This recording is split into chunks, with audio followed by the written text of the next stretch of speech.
వాక్యం వినాలి, వాక్యాన్ని అర్థం చేసుకోవాలి, వాక్యపు లోతులు తెలుసుకోవాలి.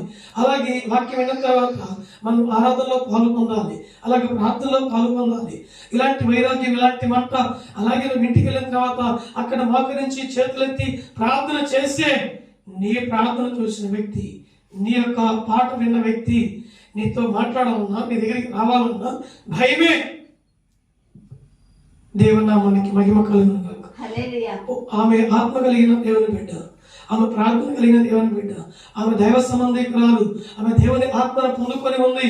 ఆమెతో మనం ఉండాలన్నా, మాట్లాడాలన్నా, నిలవాలన్నా చాలా జాగ్రత్తగా ఉండాలి. జాగ్రత్త సుమి అని నిన్ను చూడగానే నీతో మాట్లాడే వాళ్ళు, నీ దగ్గరికి వచ్చే వాళ్ళు భయభక్తులు కలిగి ఉంటారు. కారణం దేవుని ఆత్మ నీలో నివసిస్తుంది కనుక, ఆత్మ పొందిన బిడ్డ కనుక, ప్రార్థన కలిగిన బిడ్డ కనుక, నీ వాక్యానుసారం నడుచుకున్నటువంటి బిడ్డ కనుక, దేవుని యొక్క భయభక్తులు కలిగిన బిడ్డ కనుక నిన్ను చూసిన వారు భయపడతారు, భక్తిగా ఉంటారు. నీ ఎద్దకు రావాలంటే వినయ విధేయతలు కలిగి వచ్చి మాట్లాడటానికి ఇష్టపడతారు. అలాంటి అనుభవాలు మనకు కలిగి ఉండాలి. అంతేకాని మాటలో మాట కలిపి వారితో పాటు నడిచి వారితో మాట్లాడుతుంటే మనకు విలువ ఉండదు. మనకంటూ ప్రత్యేకత ఉండాలి. దేవుని నామానికి మహిమ కలుగును కాక. హల్లెలూయా.